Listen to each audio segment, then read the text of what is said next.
kami dari kelompok 1 pada mata kuliah pembelajaran berdiferensiasi. Pada topik kali ini kami akan melakukan podcast nih tentang ruang kolaborasi, ya kan kakak-kakak. Di sini kami akan membahas tentang penerapan pembelajaran berdiferensiasi di sekolah kami PPL masing-masing. Tentang aspeknya itu proses dan juga lingkungan belajar. Nah, sebelum lebih lanjut ya kita bahas ya kan teman-teman, mungkin lebih baik kita kenalan dulu lah ya. Oke, perkenalkan semuanya, saya Afrida Khairani Rangkuti dari Sekolah PPL SD Negeri 067241 Medan Denai. Saya Rana Salsabila Nasution dari SD 067978 Medan Helvetia. Saya Giovanni Asimasi Puncak dari SD PPL 066047 Medan Helvetia. Saya Regina Kristen Manalu dari SD 066049.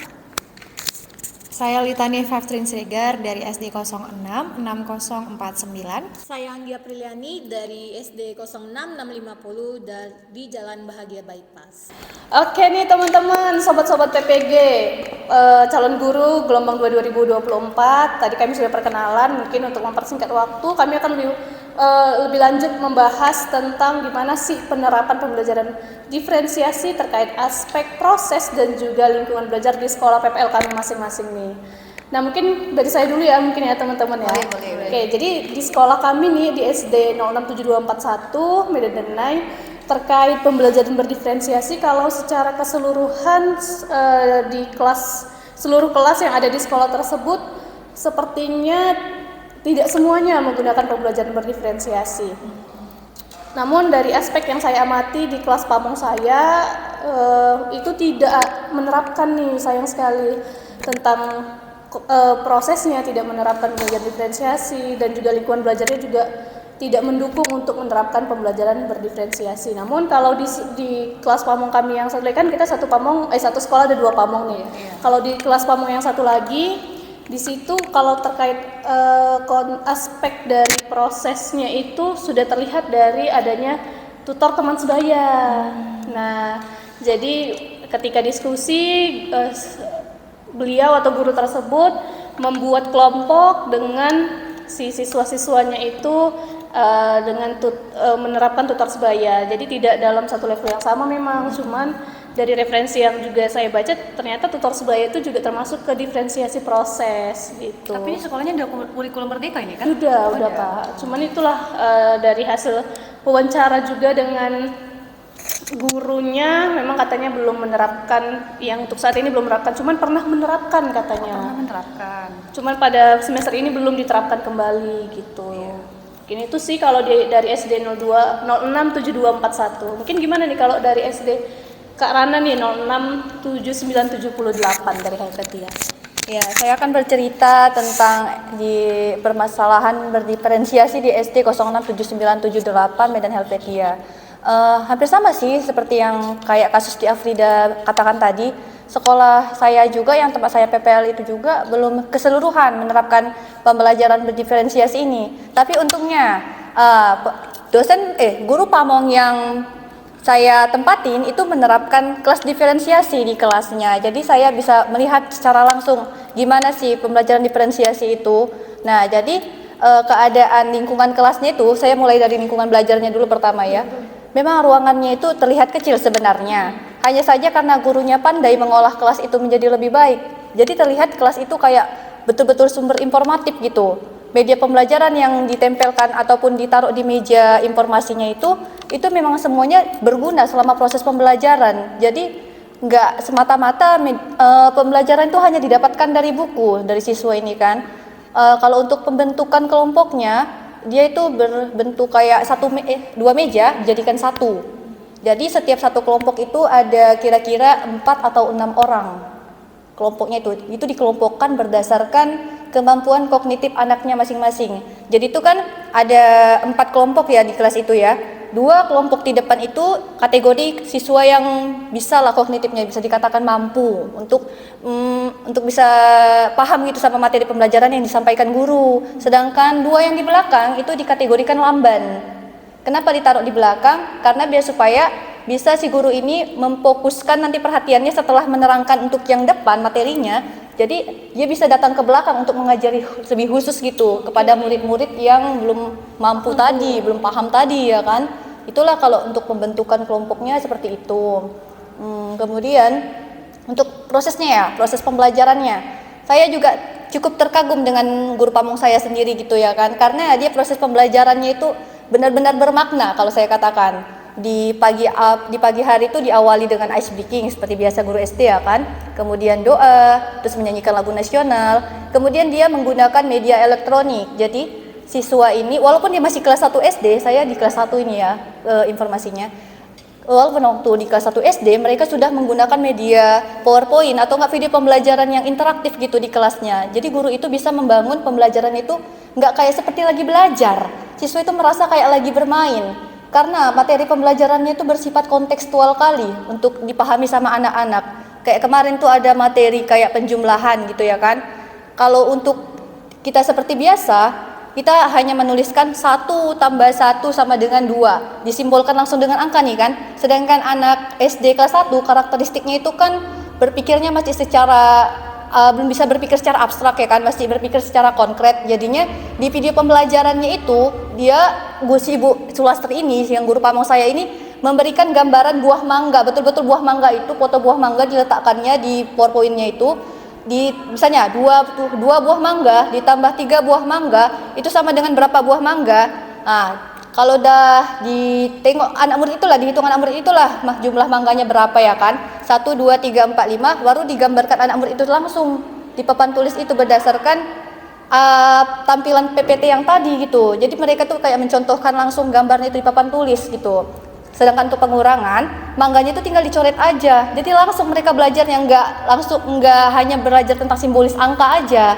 Mereka langsung melakukan pembelajaran itu kayak di kehidupan nyatanya, seperti itulah. Mungkin itu aja sih kayak pemaparan hasil diferensiasi di sekolah 067978 Medan Helvetia. Mungkin dari Kak Giovanni ada cerita baru lagi. Coba ceritakan Kak. Nah, kali ini saya akan menceritakan bagaimana penerapan diferensiasi di SD PPL saya, yaitu SD 066047. Nah, selama saya observasi, di SD kami itu belum menerapkan pembelajaran diferensiasi.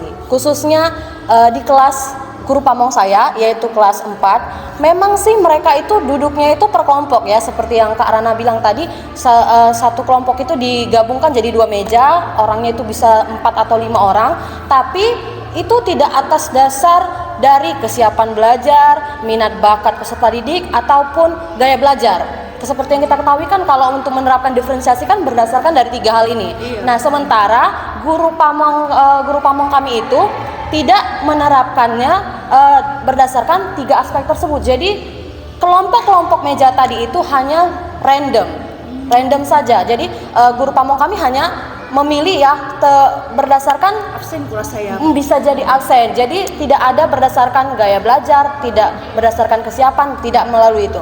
Nah, jadi karena tidak adanya penerapan diferensiasi, kami mahasiswa PPL, kami kan ada 6 orang tuh ya. Jadi kami itu punya kegiatan ekskulnya itu calistung, dan itu disarankan oleh ibu kepala sekolah dimulai dari kelas 1, 2, 3, 4, 5, 6. Jadi bukan hanya kelas tinggi saja. Jadi dari kelas 1 sampai kelas 6. Dan satu kelas itu kami punya 2 rombel. Jadi 1A, 1B, 2A, 2B.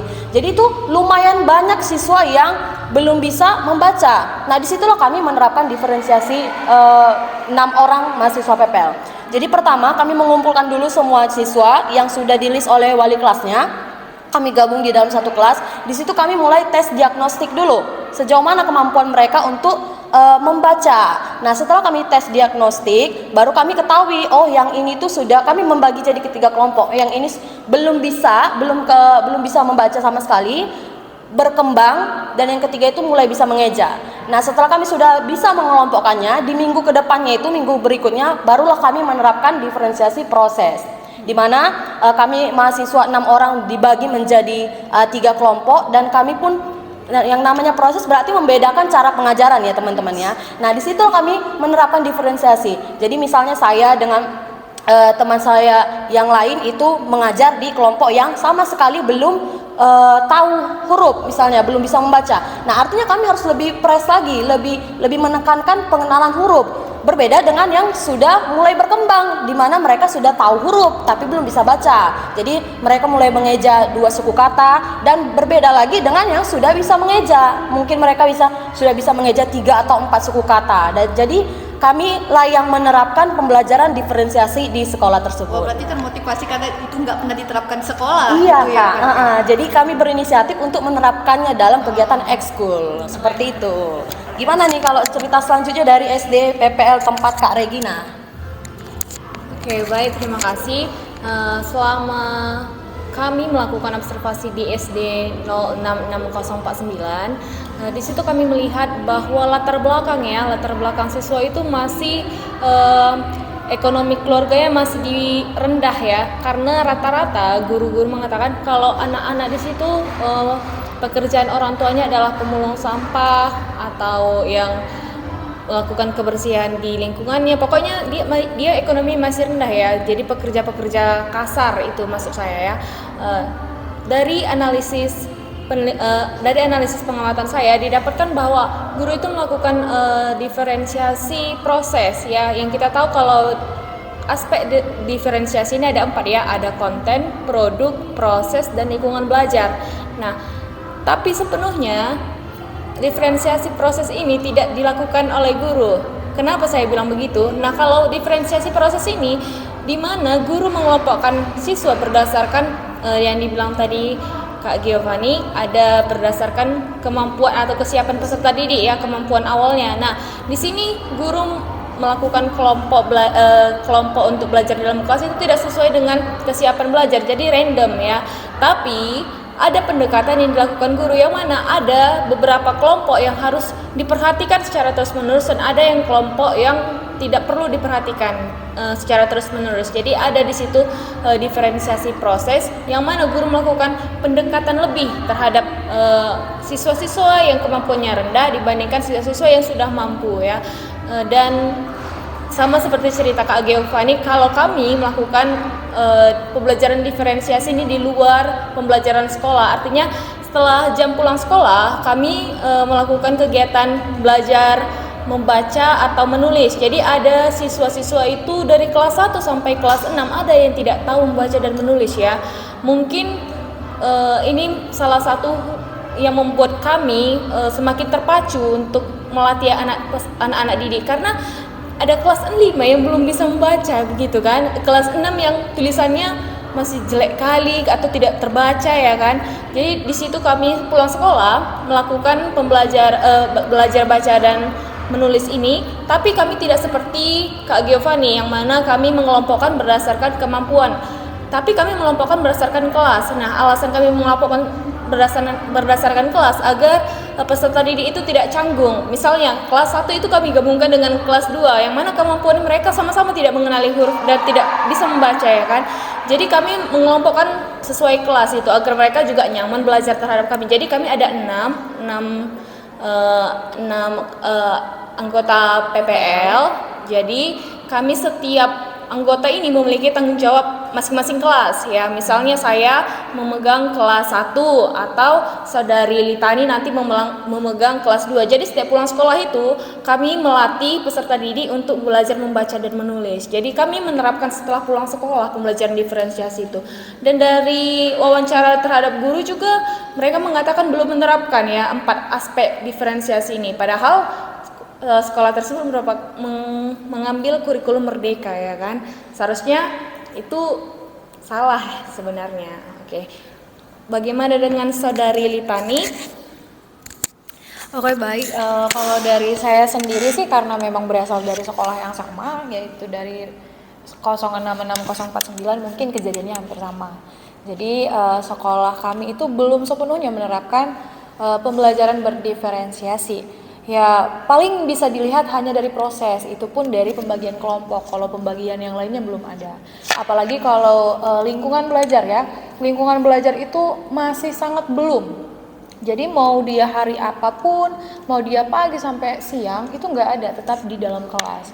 Jadi ini membuat siswa juga banyak yang ngantuk, banyak yang bosan. Padahal memilih mungkin belajar di luar kelas itu akan meningkatkan minat atau motivasi. Iya benar. atau 2 minggu yang lalu di kelas kami ya, di kelas pamong kami Kak, di kelas pamong kami itu belajar tentang ekosistem. Kan bisa aja nih guru bawa keluar belajar tentang ekosistem taman yang ini, berapa kali berapa, apa aja yang ada, tanaman apa aja, itu kan menumbuhkan minat siswa ya, rasa ingin tahu siswa. Oh ini kok bisa tumbuh di sini, iya benar, apakah ini terlalu basah atau bagaimana gitu dia. Jadi menurut saya walaupun sekolah mereka karena memang ekonomi yang rendah tadi ya Kak ya, walaupun ekonominya yang rendah juga sekolahnya juga masih minim tentang fasilitas. Iya. Jadi kalau memang untuk belajar di luar masih kurang memadai. Tapi kan kalau semisal pembelajarannya berkesinambungan lah, relevan lah gitu ya. Semisal nih ekosistem bisa bawa keluar, itu bisa. Atau bisa juga membawa siswa ke dalam perpustakaan, karena memang di sekolah itu ada perpustakaan walaupun masih kecil ya Kak ya, walaupun bukunya masih memadai, terbatas, kurang memadai, tapi bisa juga digunakan sebagai selain meningkatkan referensi mereka, meningkatkan literasi mereka juga dan rasa ingin tahunya. Itu aja sih, sehingga tadi sama kayak Kak Regina, kami selalu mengadakan literasi baca setelah sepulang sekolah. Itu sih dari sekolah kami. Bagaimana Kak Anggi kalau di sekolah Kakak? Oke, baik. Saya kan PPL di sekolah SD 066650 nih. Nah, jadi berdasarkan observasi yang saya serta rekan-rekan PPL saya lakukan di sekolah itu, bahwa sekolah tersebut secara keseluruhan masih belum memakai pembelajaran berdiferensiasi. Namun di kelas pamong kami ya, itu sudah memakai pembelajaran berdiferensiasi. Itu yang dikatakan oleh guru pamong kami. Namun ternyata ketika kami melihat secara langsung seperti apa proses pembelajarannya, ternyata tidak seperti itu. Nah, katanya ibu itu, guru tersebut hanya mengelompokkan murid ya. Kalau kami lihat pengelompokan murid itu berdasarkan kesiapan belajarnya juga. Jadi ada sekitar 6 kelompok. Ya, ada 2 kelompok yang mana mereka itu adalah siswa-siswa yang sudah paham. Jadi ketika mereka mulai diberikan materi serta tugas, mereka tidak perlu lagi mendapatkan penjelasan dari guru. Nah, sementara ada 2 kelompok yang mereka juga paham, namun mereka tidak mau untuk mengerjakan tugas-tugas tersebut kecuali ada guru yang mau mendampingi mereka. Jadi sebenarnya mereka paham kalau kita dampingi, kita datangi, mereka bisa menulisnya, semua bisa mereka kerjakan, tapi mereka butuh didampingi, seperti itu. Nah, serta 2 kelompok lagi, mereka sama sekali masih belum mengerti, karena juga ada yang belum pandai menulis, ada juga yang belum pandai membaca. Maka yang hal seperti itu memang harus sangat-sangat didampingi oleh guru. Nah, sampai situ, dalam proses pembelajaran dilakukan oleh guru pamong kami, guru pamong kami memberikan pembelajaran kepada murid-murid itu sama, ya. Sama rata. Iya, sama rata. Jadi ketika misalnya nih guru ini memberikan materi mengenai matematika, bilangan puluhan, tambah-tambah, penjumlahan bilangan puluhan. Nah, jadi semua mereka disamaratakan tugasnya. Penjelasannya juga sama. Kemudian tugasnya juga sama, penilaiannya pun juga sama mereka, jadi tidak ada perbedaan sama sekali, tidak ada sepertinya di situ. Hanya pembagian kelompoknya saja. Iya, hanya pembagian kelompok saja. Nah, kurang lebih seperti itu. Kalau lingkungan belajarnya Kak? Ya, lingkungan belajarnya untuk kelas mereka berada di pojok, ya, masuk kelas yang di pojok dan kelasnya sedikit kecil. Jadi ketika mereka dibentuk menjadi beberapa kelompok, itu space untuk kita berjalan melewati dari satu murid ke kelompok yang lain itu sedikit sulit. Jadi terkadang harus mengganggu mereka sedikit. Boleh geser, tolong, seperti itu. Tapi untuk kelasnya, di dalam kelas itu banyak sekali yang namanya pembelajaran seperti ada poster-poster, iya, ada gambar-gambar perkalian, meskipun mereka belum masuk ke perkalian, tapi sudah ada di situ. Ya, kurang lebih seperti itulah proses pembelajaran di sekolah kami. Oke nih teman-teman, tadi mungkin sudah pada denger ya penjelasan dari masing-masing kami dari sekolah PPLKM masing-masing. Wah ternyata sangat beragam ya tentang penerapan berdiferensiasi ini ya kan Kak. Ada yang sudah menerapkan, ada yang Separuh menerapkan, ada yang sama sekali belum menerapkan. Ya mungkin sama sih sekolah kami juga di salah satu pamong itu kelas sekolah lingkungan belajar ya ada pojok baca, kan itu termasuk lingkungan belajar ya kan, lingkungan belajar, tapi ya itu dia penerapannya tidak dilakukan gitu. Nggak pernah saya tanya ke murid kan, ini kalian kapan pakai pojok bacanya, ada nggak waktu-waktu tertentu? Nggak ada miss, kata mereka, nggak ada bu. Hanya sekedar tempelan yes, ada pojok baca ya, di situ lah kayak buku-buku, memang ada buku-bukunya, tapi ya kan biasanya harusnya ada waktu khusus, misalnya sebelum pembelajaran kita pojok baca dulu ya 5 menit atau 10 menit, ya ini nggak ada kata muridnya. Tapi ada di situ dibuatlah pojok-pojok baca di setiap kelas, memang ada pojok baca, tapi mungkin penerapannya ini ya nggak tahu kapan diterapkan atau dilaksanakan di kelas masing-masing. Ya mungkin teman-teman sobat-sobat PPG di luaran sana sangat inspiratif mungkin ya dari mendengar cerita dari masing-masing rekan-rekan saya juga merasa dapat pengetahuan baru juga nih gitu kan dari berbagai sudut pandang di setiap sekolah yang berbeda. Mungkin itu aja ya kita dapat mungkin kesimpulan yang bisa kita ambil bahwa penerapan pembelajaran diferensiasi ini belum diterapkan sepenuhnya di setiap sekolah yang kami jadikan tempat PPL gitu. Mungkin kiranya nanti kita semua ya kan bisa dapat membantu guru dalam menerapkan pembelajaran berdiferensiasi ini gitu.